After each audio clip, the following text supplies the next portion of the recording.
Hayırlı irte. Nihayet biz Samara өлкәсенә булган сәфәребезнең иң ярак, әмма иң зарыгып көткән ноктасына да килеп җиттек һәм Гали авылы җирлегенә аяк басырга торабыз. Шушы шик баганасы яки инде стелла янында басып торган вакытта атамасы турында да берничә сүз генә әйтеп узык тапшыру башында ук. Андый-мондый навигаторлардан эзлисегез булса, Гали дип түгел, Алькина дип язырга кирәк. Хикмәт шунда, авылның борынгырак исеме Али авыл булган. Һәм әйтергә кирәк, бу як сөйләме өчен хайран хас сүз дип шамаларга мөмкин. Менә шуннан инде ул рус теленә Алькина булып кирип киткән, татарча версиясе дип әйтик, бүгенге көндә Гали авылы булып үзгәргән. Авылның тарихына да күз салырга вакыт җитте.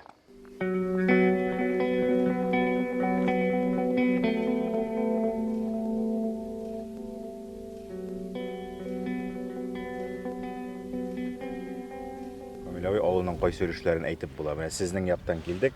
Ул якны Шулпан дип әйттеләр. Biz ул як Шулпан. Ул отдельно не булган инде. Бригад, колхозның бригады Шулпан диләр инде.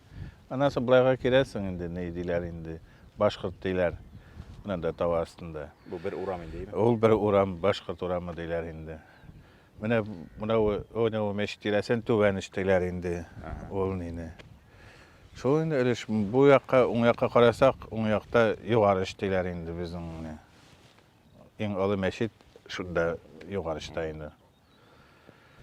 Шул теге истәге урам ул молодежный, ул яшь урам 90-нчы, 2000-нчы елларда гына салынган урамнар инде ул истәге урам. Бу астагы менә бу аерым урам. Бу отдельный урам Мышыр урамы диләр инде. Мышыр шәһәре диләр. Нигә алай әйткәннәр, мин анысын нагыты белмим. Мышыр дигән аерым сүз юк инде шушы урам. Юк, Мышыр шәһәре диләр аны менә безнеңчә монда шушы мин бәләкәй чактан ук Мышыр шәһәре диләр. Мышыр ул мишәрләр фәлән килгән утырганнармы белмим, ничек булгандыр инде. Төп урамнары дип кайсыларын әйтергә? Төп урамнар инде советский аны безнең асфальт урамы бер урам, узын урам инде ул почти 3 километр. Аны менә астагы урам диләр инде бу тоже менә узын параллельно зур урам инде менә 2 урам. Сезнең авылның төп шәҗәрәсе бар, зур шәҗәрә. Әйе, Гали авылы. Анда Гали исемле кеше бар, һәм ул 1750 елда туган кеше. Әйе. Шуның белән бәйлеме, Гали авылының исеме шул кеше белән? Шул кеше белән бәйле. Менә ул ысыңнан килеп утыргандыр инде. Без аңа хәтле авылда монда кеше булган. Нисен дисәгез, менә мин безгә бит инде хәзер китапларда килә. 1728 елда Габдрахман исемле кеше Габдрахман авылына барып утырып, анда йорт кора. Татарстанда. Безнең авыл аңа хәтле булган дип санала, булып чыган. Ул кеше укып йөргән була мәдрәсәдә. Шунда әтисе белән үтеп барганда ул җирне күреп бик кызыксынганнар да, улым анда килеп утырсаң була бит дип, анда барып урнашкан. Аннан соң 1688 елны безнең Мурат бабка килеп монда урнашкан, бөтен гаиләсе белән, берничә баласы белән. Шуңа күрә безнең Гали авылы 1750 генә дип санамыйм мин, аңа хәтле булган дип саныйбыз инде без аны. Монда башкортлар да килеп урнашкан булган берничә гаилә. Шушы балалар эшләгән вакытта бер укучыбыз язды ул турда. Бер ылыгына әбиебез бар иде, ул башкорт дигән өлештә авылның тора иде. Аның сөйләве буенча алар килеп урнашкан бер 6-7 гаилә землянкалар кырып шунда торганнар алар. Үзләренең тормышларын кырган. Аннан соң тау итәгендә агачлык булган. Аны алар кисеп юллар салганнар. Менә шуның өчен мәгълүматлар бар. Менә Исхаков Сахабетдин абый, мәрхүм, инде ул үзен башкорт дип санап бергән. Үзе ул башкортка шаганда иде. Менә әлеге аның балалары да булай карап торганда алар башкортка шаган.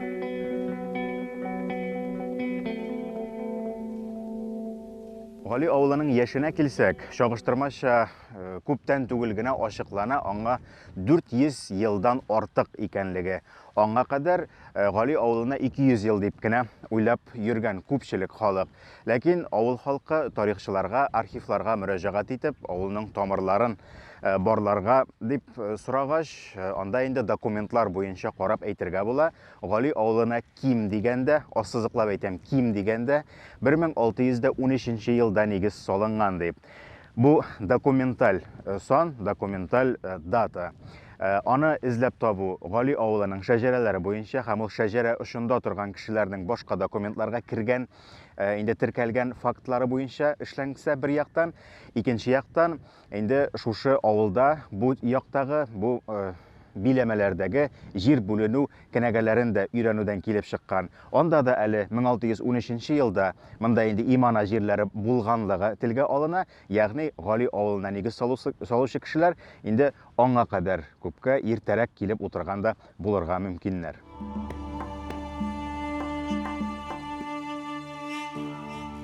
Әле 1613 генә аңа хәтледә булгандыр дип санала безнең авылыбыз. Ни өчен дисәгез, монда халык килеп торган, аннан кире киткән, тагын килеп урнашкан, шунлыктан безнең тамырларыбыз Күгәрчен авылыннан монда килгән әле. Авылы кайсы Күгәрчен авылыннан? Балык бистәсеннән. Балык бистәсе район дип аталам. Балык бистәсе. Без анда бардык менә Сабан туена, шушы 10 елны булырган без бардыганда чакырылган идек. Бик матур кунак булып кайттык. Безгә шады. Әле без мәчетләрдә булдык, мәктәптә булдык. Нигәдер үзебезнең авылда йөргән кебек булды безгә. Шул кадәр шады. Авыл мәчетләренең төзелеше дә безнең мәчетләргә ошаган иде. Шуңа күрә чынлап та без ул яктан икән дип кайттык. Безнең Галигә килүебез авылда репрессия корбаннарына яңа хәтер билгесе ачылу чарасына туры килде. Авыл тарихы эзлеклелегеннән бераз тайпылсак та, җыелган халыкның күңелендәгесен, әле дә онытылмаган хатирәләрен яздырмый булдыра алмадык. Авыл халкы өчен ул чор тарихы уртак йөрәк ярасы. Әти ул хәзер аның памяты начарланды, элек ул алар мотор сөйлидер. Аның әнисе яклап абзыйлар әсәкәйдә торганнар. Берсе мөгаллим булган мәдрәсәдә, берсе мәчеттә мулла булган. Халыкны коммунистлар властына күтәрергә булар потенциальный кешеләр дип, буларны алып киткәннәр сөргенгә, то ли Мурманскига, то ли Архангельскига, аны ул белә инде яхшырак. Тегендә барганнар, анда урман кискәннәр, күкрәктән кардый, аркылы пычкы белән шушлайтып урман кисеп ятканнар. Урман кискән вакытта муллалар шул хәтле күп иде дип сөйли торган булган бабай. Мурманский, Архангельский урманнары муллаларның тәкбирләре белән яңгырап торадыр иде. И баракларда торганнар, ашату начар булган, бер көн ашаталар, бер көн ашатмыйлар, спайка кишок. Спайка кишок ашарга бирәләр дә, уже ашарга керми үлә. Вот. И менә шушы ние мөгаллим булганы мәдрәсәдә укыган, ансы бик грамотный булган. Әйткән абый дигән, без хәзер үләбез аштан, идәнне кайырып алалар казармада да. И туфракның өске слое күпмедер, анда начар инде ул фильтр. Астарак әткәй әйтә, әрлән туфрагы дип әйтәләр безнең якта. Ул зернистый и черный икрасыннан тора. Шуны казып ашаганнар. Мәйтәм әти нигә ашаганнар димдә. Ул 80 тулана сөйли белми, элекке мотор сөйлидер балаларның. Шушыны ашагачтын ди, кишки заполняются и уже спайки не будет хотя бы. Ач торсан да нәрсә булса булып тора. Нәрсә дә булса бар, ул ябышмый. Аннар биргәндә менә шушы татар кешесен бит инде безне шулай күрәткәннәр. Татарга булышырга тиеш, ярдәм итмәскә, итәргә ярдәмнән калдырырга тиеш түгел.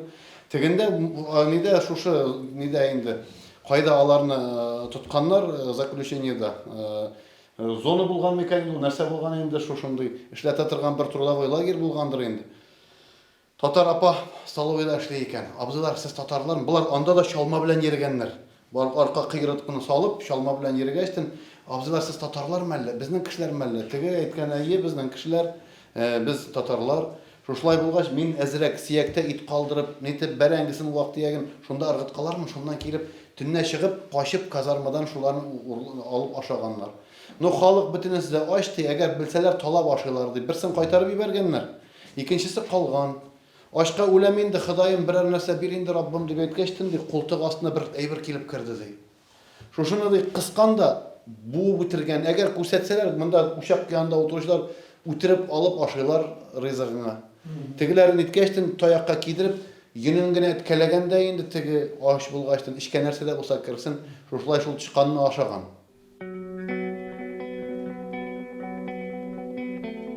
Гали авылында тарихка һәм гомумән хәтергә бик җаваплы мөнәсәбәттә халык.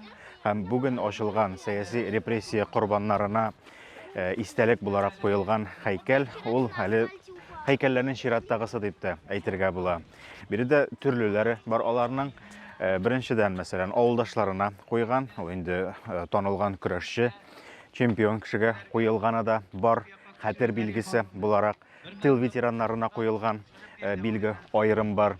Шулай ук инде Гали авылына нигез салучыларга, инде шушы авылда яшәүчеләрдән куйган бик матур таш бар. Сүз дә юк инде ул Бөек Ватан сугышында катнашучы авылдашларга куелган һәм инде бүген ачылганы, яңартылганы дөресрәге ул сәяси репрессия курбаннарына дигәне. Менә шулай итеп авылның үзәгендә хәтер билгеләре, шундый тамгалары урын алып килә һәм киләчәк буын аларның барысында күреп, белеп үсә, тәрбия ала һәм гыйбрәт ала дигән сүз бу. Babamın parmakları diye bir yerde. Ana çıktı işte bu yanda balık kaptırıp kaytıp gidip Яңартылган хәтер билгесе дибез. Чөнки репрессия курбаннарына элегрәк куелган һәйкәл дә бар Галидә. Шушы ук көндә элеккеге хәтер билгесе күршедәге Ногай авылына илтеп урнаштырылды. Уртак тарихлы, уртак язмышлы авыл бит. Дәрәбит Ногай дигән авыл, аны Нагайка дип язып куйганнар русча, исеме килеп чыгышы нәрсә белән бәйле икән аны? Аны ике төрле версия белән әйтәләр. Менә хәзерге исән кешеләр кемгә 60, кемгә 70-80-ләр ныгыт агасы менә шушы тауларда үскән ныгыт агасы исеменнән дип алганнар. Аның ныгыт агасы Аксәскә ата, монда сарык фирмасы бар иде. Мин аны бик яхшы беләм, шушы сарыклар аша бетергән. Шушы кустарникларны инде. Бүтән төрле версия яшь вакытымда бер олы гына бабай сөйләгән иде. Ногай дигән сүз татарлар килгәнче монда казаклар урнашкан берничә семья. Казакларны Ногайлар дип бит инде. Шушыңа күрә шуның исеме казаклар теленнән Ногайлардан Ногай авыл калган инде. Ну түгел Ногай диләр аны. У хәрефе түгел анда юк. Менә бу аклар белән кызыллар сугышкан, Нагайкалар белән сугышкан дигән андый версия бармы? Андый версия монда версия гына түгел. Менә шушы таулар артыннан Чапай куып килгән монда. Менә шушы урманнар аша менә бу урманнарның артында Чапай поселкасы да бар. Хәзерге көнгә кадәр исән. Чапай колхозында исеме йөртәдер. Гали авылында бөтен тауларга менә шушы Чапаев Бугырстан ягына үтеп киткән. Гали авылы тарихының кайбер сәхифәләре башка төбәкләрнең татар авыллары тарихына да охшаш. Шул ук Ногайларның, казакларның искә алынуы яки мокшылар белән татарларның аеруча дус яшәгәннәре безгә моңа кадәр булган сәфәрләрдән таныш, аңлаешлы күренешләр. Минем бабай бу мәзиндә мәчеттә мәзин булып торган, сугышка киткәнче аны анда карап беләләр инде. Вот. И 1900 ничәнче ел салынган бу әткәй? 4нче елны менә шушы вакытта безнең әби бар иде, Мингаян әби. Ул сөйләйдер, без ди бәләкәй чакта ди, моны ди мукшылар белән татарлар бик яхшы дус яшәгәннәр. Әйтә, бузулук мукшылары ди татарларга булышабыз дип әйтеп, үзебездә төз агач юк, бузулукский борда сосна битеннән дә төз. Вот. Үзләре мукшылар китереп бирделәр ди. Әле безнең менә монда Әбдәки авылы бар. Аларның да бит манаралары кәкере тора. Мукшылар әйтәләр, әйни комиссар вакытында килгәннәр дә кисергә кешесенә ауса зыянны була. Мукшылар бирмәгәннәр, безгә ул маяк булып тора, юр ятмаска табып теләсә нәрсә калдыртканнар, менә татарлар яклы булып. Бөтен халык купкач бит инде нитмиләр, каршы килмиләр. Менә бу шул, значит, беренчесе булмагандыр инде дә бу. Менә судя по фрагментам монда күренә, что бу бик борынгы, потому что моны ялгап юклык.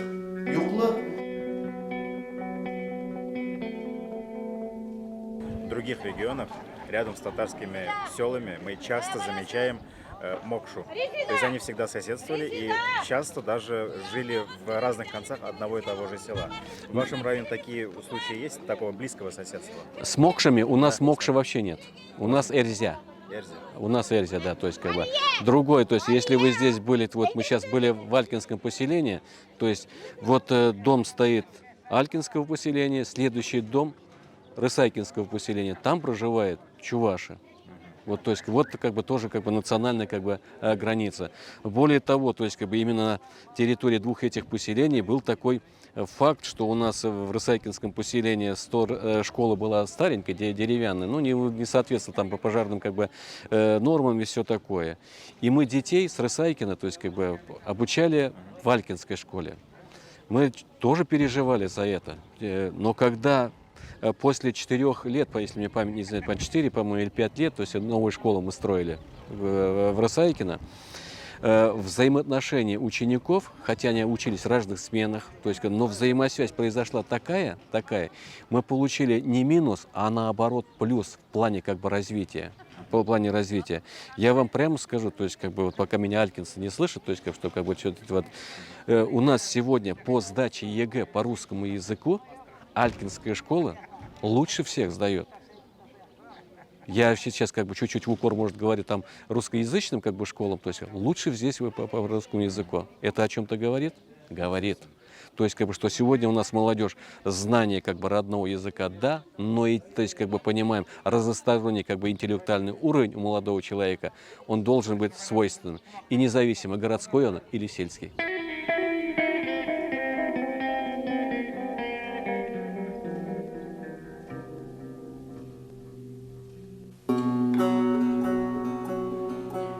Bütün өлешләре белән сакланып калган суканы Гали авылында күрмичә тагын кайда очрата алыр идек икән инде.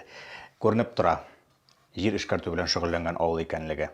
Аннан соң менә бу көрәккә игътибар иттек. Бик озак баш ваттык, нәрсәгә яраклы булды икән ул дип сораша торгач билдек. Бу яшелчә үстерү өчен файдаланылган көрәк һәм ул яшелчә рәтләре арасында канаулар ясау, арык ясау, русча әйтсәк дренажная лопата булган инде. Шуңа күрә аның менә кырыйлары да шулай торып бөгебрәк ясалган.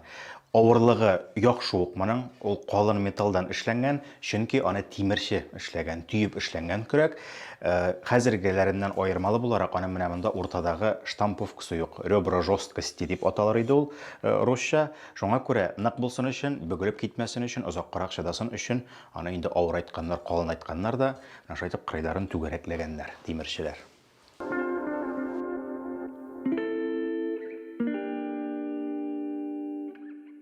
Ustalar mında көп булган. Менә бу беренчесе менә бу безнең ясалган шкафыбызны алар берничә йортта бар. Без инде менә берсен алып китереп монда куйдык. Орын бит безнең кысыграк. Эшләүчеләр, эшкәртүчеләр күп булганнар. Менә бу бер гаиләнеке. Бер гаилә шушы эш белән шөгыльләнә. Бусы менә Нугайда яшәгән Хәбибулла абый.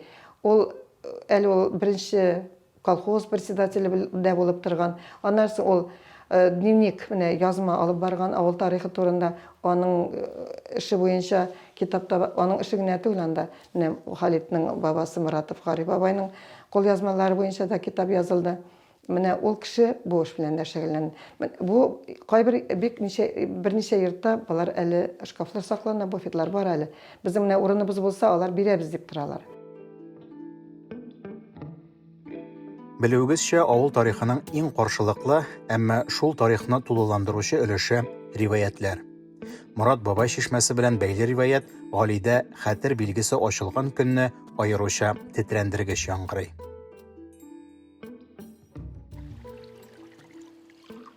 Гали авылы халкы өчен аеруча кадерле булган Мурат бабай шишмәсенең язырга түгел, хәтта сөйләргә дә куркыныч булган бер риваяты бар. 1788 елда шушы якларга гаиләсе һәм туганнары белән күченеп килгән Мурат бабай христианлаштыру, чукындыру сәясәте көчәйгән вакытта аның җәберенә эләгә һәм Мурат бабайны гыйлемле, иманлы кеше буларак җәзалап, кыйнап, күзләрен чукып, шушы урынга, сазлыклы урынга үләргә дип китереп ташлыйлар.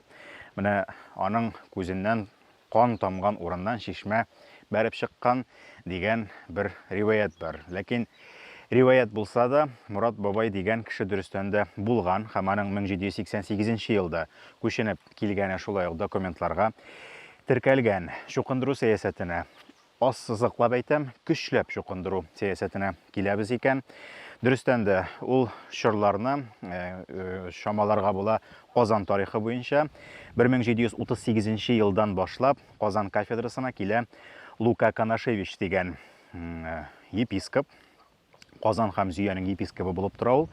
Озак еллар һәм аны татар халкы Аксак Каратун дигән кушамат буенча да яхшы хәтерли бүгенге көнгә кадәр. Дәгъватчы була, дәгъват белән шөгыльләнә, әмма үзенең шушы христиан динен алга җибәрү, аны таратырга тырышуы вакытында ул көч кулланудан бердә 100 чөйрми торган була. Шуңа күрә тарихта аның изе бик бәхәсле. Гәрчә ширкәү өчен ул ярый суык алга киткән үзгәртеп коруларны кертергә тырышса да. Тарихта тагын шундый вакыйгалар билгеле. 1749 елда Казанда зур янгын була. Иске татар бистәсе зыян күрә. Шул исәптән ширкәүләр дә, башка районнардагы ширкәүләр дә зыян күрәләр. Һәм янган татарлар кире үз урыннарында йорт салырга тиеш булсалар да, шушы Лука Канашевич дигән кеше ул урынга семинария төзүмәкче була. Шәһәр хөкүмәте аңа 3 тапкыр каршы чыга. Булай булырга тиеш түгел, кайда янган йортлары булган, алар шунда йорт төзүсеннәр дип. Ләкин Лука Канашевич ничек итсә итә, иске татар бистәсенә семинарияны кертеп урнаштыра һәм анда төзелеш башлап җибәрә. Инде татар халкы моның белән бик килешергә теләми һәм семинария янындагы җирләрдән бүтән урынга күчергә һәм яңа йортларны шунда салуны сорыйлар хөкүмәттән, шәһәр хөкүмәтеннән һәм аларга хәзерге яңа татар бистәсе дигән җирдә йорт салырга рөхсәт бирәләр, җир бүлеп бирәләр. Менә яңа татар бистәсе килеп чыгу да шушы Лука Канашевич белән бәйле. Бирегә әлеге риваятның әйткәнемчә йомшаграк варианты язылган, чөнки дөрестән дә сөйләргә дә куркыныч вакыйгалар һәм игътибар итегез. Менә 18нче гасыр уртасы, 18нче гасыр ахыры вакыйгалары. Хәзерге тел белән әйтсәк, бу вакытны да репрессияләр заманы дип әйтергә була һәм Мурат бабай һичшиксез шаһит булып саналарга лаеклыдыр. 20нче гасыр вакыйгаларына киләбез икән, менә бүген ачылган һәйкәлләр шулай ук бит инде шаһит киткән кешеләргә аларның хәтере саклансын, алар турында хәтер саклансын дип ачылган әйберләр. Һәм игътибар итегез, 18нче гасыр, 20нче гасыр арасында күпме үзгәрешләр, ләкин бу ике вакыйгалар бер-берсенә шул кадәрле охшаш. Һәм бу һәйкәлләрнең гыйбрәт булып торуы әлбәттә кирәк, чөнки 18нче гасырда да, 20нче гасырда да бу репрессияләрне башлаучылар да, алардан зыян күрүчеләр дә нәкъ сезнең белән безнең кебек кешеләр булган бит.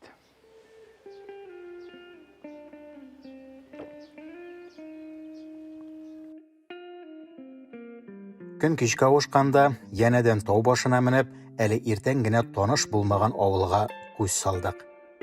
Тарихның, риваятләрнең бер өлешен генә ишетеп өлгерсәк тә, хәзер Галинең бик күп серләре ачылган кебек иде безгә. Моннан менә өстән тау башыннан караган вакытта авылга дигән, авылныкы дигән җирләр күпме алар? Авылның җире, безнең җирләр бик күп түгел, 2100 гектар җир, шәшү җире. Шул. Бездә җир әз.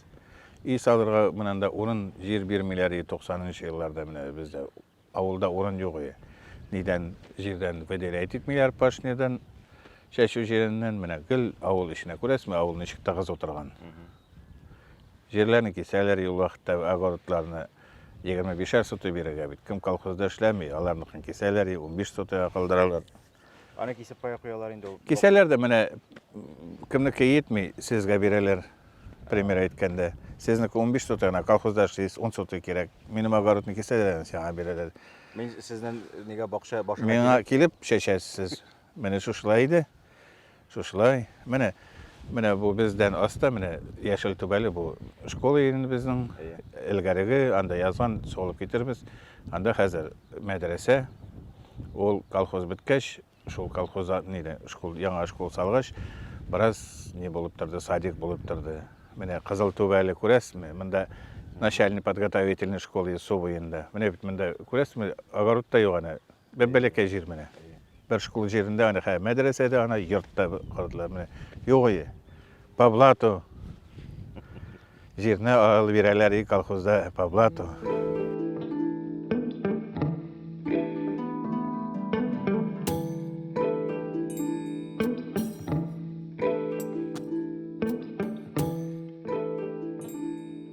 Безнең сәфәрләребезне телеэкраннардан гына түгел, юлчы сәхифәсеннән дә карап баручылар Гали авылына килүебезне белүгә үк иң беренче чиратта теплицаларын күрсәтегез, аларның эчке якларын күрсәтегез дип бик күп мөрәҗәгатьләр яздылар. Әлбәттә, күрсәтәчәкбез, Алла бирса. Ләкин Гали авылының bütün күренешләрен бер кадрга, экранга сыйдырып бетереп булмаган кебек, аның турындагы хикәят тә берничек тә бер тапшыруга сыйып бетә алмый шул. Шуңа күрә без аның иң кызыклы, күңелле, сезне кызыксындырган өлешләрен икенче тапшыруга калдырдык. Шуңа күрә сәхифәбездән анонсларны карап барыгыз һәм киләсе очрашуларга кадәр сау булып торыгыз. Ә без инде эшмәкәрләр белән бик яхшылап таныштык. Рәхәт иш. Gali isimler matret kaldır basale gali gali xillere gali gebermale gali isimler matret kaldır basale gali isimler matret kaldır basale gali gebermale gali gebermale gali gebermale gali gebermale gali isimler matret kaldır basale gali isimler